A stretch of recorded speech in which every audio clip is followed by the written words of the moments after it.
Welcome to another edition of HorseCenter, everyone. I am Brian Zipsey, and as always, I have the terrific pleasure of being joined by my co-host to the East Coast on location at the spa. That's Matt Schiffman. How are you today, Matt? I'm great, Brian. It's great to be up here at Saratoga. It's a little bit rainy and cold today, but I'd rather be here than lots of other places. Saratoga is a wonderful place to be. I'm glad you're there for the first 2 weeks of the meet, and I hope you're having a wonderful time. Matt, let's get right into the recaps of last weekend's action. I think this was one of the biggest upsets. I'm going to go out on a limb, Matt, and call it the biggest upset of the 21st century in American horse racing. Arrogate. The unthinkable. Arrogate goes down. Accelerate wins big. What'd you think of the San Diego, Matt? It was pretty remarkable, Brian, that horse that hyped and the world's #1 horse, and so many people trying to rank Arrogate up with the greatest horses of all time. And I don't know, Brian, he was a complete no-show in a race with a field of particularly undistinguished horses. Yeah, Matt, it was a weak field, small field, giving a lot of weight. Arrogate came so far. Now, he won 7 races in a row, which is great, but he came so far in those 4 stakes races. I mean, I don't really have trouble saying it was the most impressive Travers I've ever seen. And then to follow it up with the Breeders' Cup Classic, the Pegasus World Cup, the Dubai World Cup, people are telling me that the speed figures from the Dubai World Cup were down from his earlier speed figures. He got squeezed at the start and had to go wide, and I thought the Dubai World Cup might have been the best race of all. He just didn't show up here. Now, Accelerate, though, is undefeated in 2 starts against Arrogate, and Accelerate ran a very good race. He certainly did, and you can't say anything but just be in shock about the fact that Arrogate just was a non-factor all the way around. Going into the turn, Mike Smith started scrubbing on him, and for a bit there, he swung him outside. It looked like he was going to start moving and go right by. But then I'm watching in a restaurant in Saratoga after leaving here, and I'm like, I don't think this horse is running. And it was just overwhelmingly amazing. I don't know. He should have been able to beat this field even on his worst day. Let's give Accelerate just a little bit of credit. I'm not suggesting in any way that he can beat an on-form Arrogate, of course. But Accelerate was the winner of the Los Alamitos Derby last year. He was 3rd in the Breeders' Cup Dirt Mile, a solid 3rd in the Breeders' Cup Dirt Mile. He was a pretty good 3-year-old. Having said that, his first 4 races of this year, he was winless. His last race looked particularly bad. Obviously, they got him back to good form. And when you look at it, just on the face of things, if Arrogate's not in the race, it was a big performance by Accelerate. You're a buyer guy. I think he got a 109 buyer for the performance. So Accelerate deserves a little credit. But of course, this story, and maybe it's historic, especially if Arrogate goes on to do things like he was doing them before. This is a historic upset. And one that's really unexplainable in that, you know, horses are not machines. And this was just an awful, awful day at the races for Arrogate. Yeah, and all credit due to Accelerate, but you also have to keep in mind that Arrogate, the only horse he could beat in the field was the one where the rider lost his irons. So it was pretty spectacular, and it leaves a lot of questions, like the Pacific Classic is not too far down the road, and they're going to have to get Arrogate rolling now. Is he going to be able to be ready for the Pacific Classic? And then if he's not ready for the Pacific Classic, what does that mean heading towards the Breeders' Cup? Agreed, Matt. He has to turn it around. I think people still feel like it was a bad day and he will turn it around. Maybe this tightens him up a little bit, even though he didn't really lift a hoof. Matt, I want to get on my soapbox just a little bit. I posted something about a horse I remember almost winning the Woodward against Slew of Gold. I'm going back a long way, over 30 years. But Shifty Chic from the Oscar Barrera, and Oscar Barrera was known for doing things like this. But Shifty Chic ran 6 times within 33 days. The Woodward was his 6th race. in 33 days. He almost beat Slew of Gold in that Woodward. Now we're looking at these horses who are running 4 times a year, running every 3 months or so. I'm still of the belief that the Arrogate we saw win those races, that we saw win the Travers and the Breeders' Cup Classic and the Pegasus and the Dubai World Cup, is one of the best horses I've seen in the last 3 decades, without a doubt. But if they don't run them enough, you're not allowed to have bad days. If you don't run them enough, you have to be on your game every time. If we're talking about Arrogate from a historical perspective as one of the great horses of the last 20, 30, 40 years, if you don't run him enough, you got to win every time. And he just didn't show up. And that's a great point, Brian. I think the magnitude of this loss just gets multiplied by the fact that, we don't get to see the horse run. You go back to Cigar's winning streak, and he was running fairly regularly, almost every month, and winning all of the time. And that's what we both saw from the great horses that we were starting to compare Arrogate with. And we still may do that, and we still may be able to find out that Arrogate is on a level of some of those great horses from our past, Matt. But he'll have to come back big off of this awful performance. Now at Saratoga, we saw the opposite of a fan favorite floundering. We saw a fan favorite doing her thing in the Diana Stakes. You saw it in person, Matt. It must have been good to see Lady Eli get another Grade 1 victory. Oh, it sure was, Brian. Now you're talking about a horse that comes out and runs as often as she's ready to run, and fights every single fight, has never run a bad race in her career through all of her travails. And you gotta wonder, in this race, in the Diana, she breaks through the gate. What else? There's always something that happens that she has to overcome, and she broke through the gate, got put back in, and just battled down the stretch, and got an eye on her competition, and she wasn't going to lose. She sees her competition. When she does, she's not going to lose. And Matt, I think you make a great point, because Lady Eli, when she has lost 3 times in her career, as you mentioned, all narrow defeats, and all since she's come back from her battle with laminitis and surviving that ordeal, was when she got the lead. She had the lead in the stretch, and then she was caught from behind. I like Lady Eli when she's the one running down other horses, and she can see the other horse, as you say. So I think that's the way to ride Lady Eli. She's running against really good horses. This Diana had 3 other very, very good turf fillies in there, turf mares in there. And Lady Eli gave the winner 8 pounds. I think she gave the winner the advantage of the pace. She broke through the starting gate a little bit. Her stablemate did it worse, Antonio. So Lady Eli really overcame a lot. And that's kind of what her career is all about. She's only running in Grade 1 races, and she continues to impress. Just a wonderful turf mare. I think she's still, it's not a big, strong, long advantage over her competition, but I think she's still the best turf mare America has. I think so, Brian, and I hope maybe this year she'll get a championship. That's kind of what's remarkable about her career. One of the only things missing is that just by circumstance, she hasn't been able to get an Eclipse Award.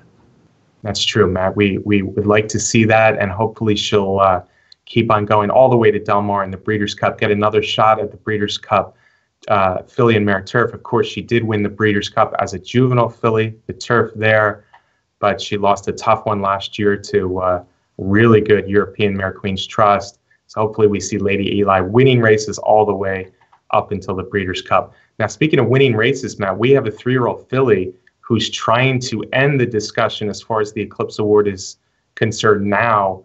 Abel Tasman, it wasn't easy, but Abel Tasman did it again yesterday in the Coaching Club American Oaks.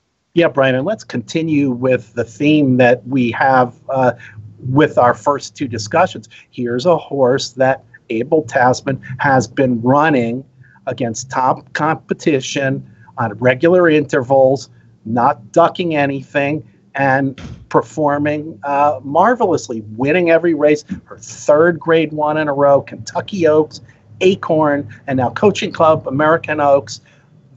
That's a heck of a resume to put together, and it's going to be really hard for Unique Bella to overcome that, even though Unique Bella soundly defeated Abel Tasman earlier in the year.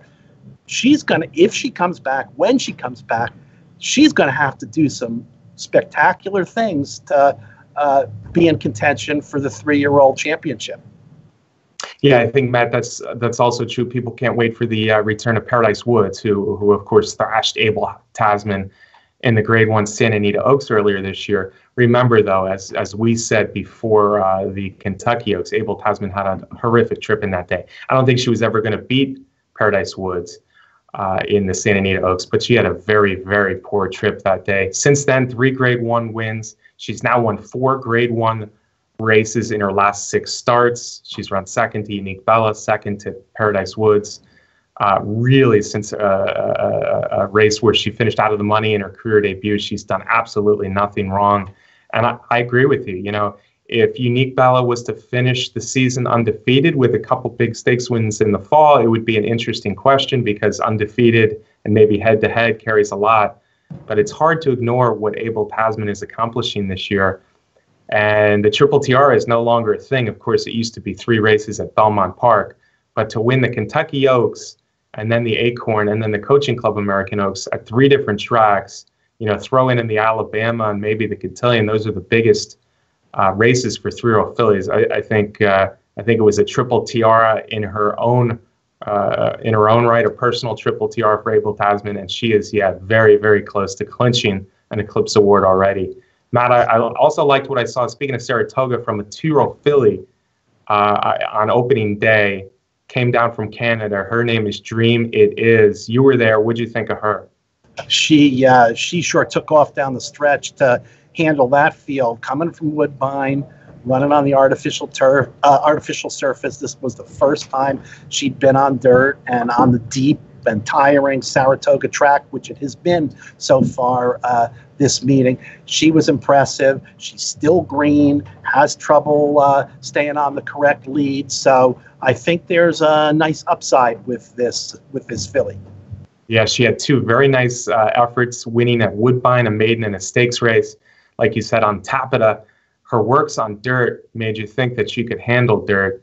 And this was the most impressive race by a 2-year-old I've seen yet this year. It's awfully early, but that Schuylerville romp was super impressive. She didn't change leads. And I think a lot of people are excited for the young sire Shackelford. Shackelford, of course, was a fan favorite, the Preakness winner, beautiful chestnut with the white blaze. It looks like a good young sire. Dream It Is his most exciting horse to date. So we'll keep an eye on her.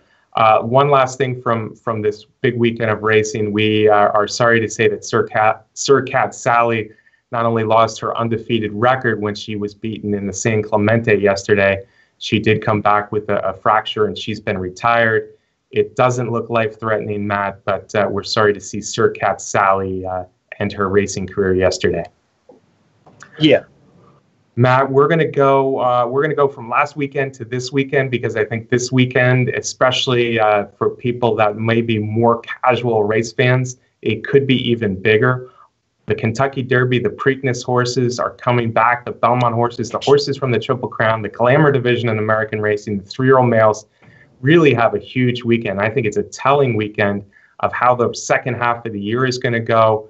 We've got the Derby winner coming back and the Preakness winner coming back in the Jim Dandy. And we've got an absolutely terrific field lining up for the Haskell. Let's talk about some of those big names going for the Haskell, Matt. Yeah, Brian, it looks like there's going to be 7 horses in the Haskell, and 5 of them ran in the Kentucky Derby. It looks like McCracken is maybe the likely favorite in there, who's come back to get a win in the Matt Win down at Churchill Downs. He's 5 for 7 in his career. Irish War Cry, the local favorite, the New Jersey bred, who was 2nd in the Belmont and 10th in the Derby, is in there. Chad Brown's got 2 in there. Practical Joke, who ran in the Derby, and and then has come back and won the Dwyer in early July at Belmont Park. And then there's Timeline, who's a recent developer who's 4-for-4 in his career and won the Haskell Prep at Monmouth Park in the Pegasus at Monmouth. Two talented horses. We got Battle of Midway for Jerry Hollendorfer. He won the Haskell a long time ago, back in 1989. Battle of Midway, third in the Derby. If you remember that big run that he had, he's come back and won the Affirmed on the West Coast. We got Hence for Steve Asmussen, who, of course, won the Haskell with Rachel in 2009. And Hence has come back and won the Iowa Derby. And Joe Sharp has the last one, Gervin, who was also in the Derby, finishing 13th, but dominated the Louisiana Derby preps. Yeah, Matt, I'm a little surprised that you said McCracken is the likely favorite. I really don't know. I guess he could be. And I personally have always been a fan of McCracken. And McCracken might be the horse that I slightly prefer. But when you're talking about the 7 that you just mentioned, I'm not sure if they'll be the only 7 in the Haskell, but that is a really deep and closely matched 7. I guess if I was going to say one is the longest of the 7, it's Hence. But when he gets rolling like he did in the Sunland Derby and the Iowa Derby, he's an impressive rallier. Gervin ran a bang-up race in the Ohio Derby after suffering a quarter crack before the Kentucky Derby. That's his only loss on dirt. I have a lot of respect for Gervin. Battle of Midway, of course, was third in the Kentucky Derby, which was a bit of a surprise, but he's done nothing wrong, nothing but good races for Jerry Hollendorfer. He's come back with a win as a prep race. Irish Warcry, as you said, is the Jersey bred, so I think he gets a lot of local support. Ran a big race in the Belmont to be second behind Taprit. Practical Joke. The Derby might have been a little longer than he likes, but he ran a good 5th, and then he came back with that very nice win at Belmont recently in Stars and Stripes, and Timeline's undefeated. So I have no idea who's going to be in the favor in this race. All I know is it's a race I want to see, Matt, and it's a race that should be very interesting as a prep. It's a huge prep. It's a huge race in its own right, but it is a prep for the Travers in a lot of ways. I'm going to stick with McCracken. I hope he's not the favorite. I have a feeling he won't be the favorite, but I think you got to look at horses like Gervin and Battle of Midway too as really interesting horses. So I might play this race a little bit, see how the odds are, because if they let any one of these horses go a little bit, they might be worth it. That's how wide open a race it is. Matt, obviously we will see Timeline as one of the speed horses. Irish Warcry should be close. Battle of Midway. Gervin has the ability to be close. And then you got closers, Practical Joke, McCracken, Hence. Really interesting race. Yeah, good balanced field. And Brian, you're our Horse Racing Nation morning line maker, so you're going to have to think about how you rank those horses fairly soon. And I think it's noteworthy to say that it appears that there will be no Bob Baffert runner in the Haskell this year, so he doesn't have a chance to win his 9th Haskell. He's won enough, Matt. Let somebody else have a crack at this. Would it be the chicken way out to say 5 horses at 4-1 and 2 horses at 5-1? That's almost what I'm looking at right now in that Haskell field. So very interesting. The day before the Haskell is on Sunday. The day before, we've got an interesting matchup in the Jim Dandy. I think it's going to be a short field. They're going to scrape together a few other horses, but it really comes down to Kentucky Derby winner, Always Dreaming, the Preakness winner, Cloud Computing. The Jim Dandy hasn't had 2 classic winners meet up in the Jim Dandy for more than 2 decades, Matt. And both horses, it would not surprise me at all if either Cloud Computing or Always Dreaming ended up as the best 3-year-old in the country at the end of the year. On the other hand, I think both of them have questions to answer on Saturday at Saratoga. Yeah, they certainly do. And, and to use the line from the movie Casablanca, like you said, it's those 2. And then they're going to have to round up the usual suspects to fill out the field. But that's okay. A matchup between those 2 is going to be something good to see. I saw Always Dreaming's owner, Vinny Viola, yesterday, and he said Always Dreaming is doing great, and they're looking forward to a great battle with cloud computing. Yeah, Vinny Viola, a friend of ours and one of many owners for Always Dreaming. Meanwhile, cloud computing, I've heard nothing but good things from the Chad Brown barn as well.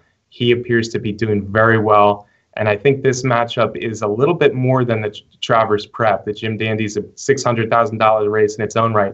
But because it pits the Kentucky Derby winner versus the Preakness winner, I think the lightly raced cloud computing and the Derby winner who wants to get back a little bit of his swagger after a disappointing Preakness, I think it's a serious matchup that these two connections are going to take very seriously and want to win. So the Jim Dandy should be fun on Saturday, Matt. Saturday, we also have Dre Fong, our best sprinter in the country, coming back into Bing Crosby at Del Mar. Sunday, my favorite older mare. I love Songbird too, but I love Stellar Wind. She's just a beautiful daughter, champion daughter of Curlin, will be in the Clementel Hirsch. So another great weekend of racing to look forward to, sir. It certainly is, and we got all those great fillies, and we mentioned Unique Bella and Abel Tasman, and now Songbird and Stellar Wind. Are they all going to get together at some point in the fall? Great stuff to look forward to this racing year. As racing fans, that's what we can only hope for, Matt. And I'm looking for strong performances from Stellar Wind on Sunday and Dre Fong on Saturday. Great 3-year-old racing. Folks, as always, we appreciate you watching. We'll be back next week to talk about all these big races we just talked about. Do us a favor, sign up for our, subscribe to our YouTube channel on Horse Racing Nation on YouTube. Follow Horse Racing Nation on a daily basis. And thanks again for watching HorseCenter every week. Can I get a parting shot from you on location at Saratoga, Matt? Absolutely. Please follow my Twitter at Andy Scoggin. I'm tweeting out all kinds of interesting stuff during my stay at Saratoga. And as always, we couldn't do the show without our great producer, Brett Workman. Brett Workman is a great producer, a great friend, and Andy Scoggin is a great follow on Twitter, especially during Saratoga. Folks, we'll see you next week for another edition of HorseCenter.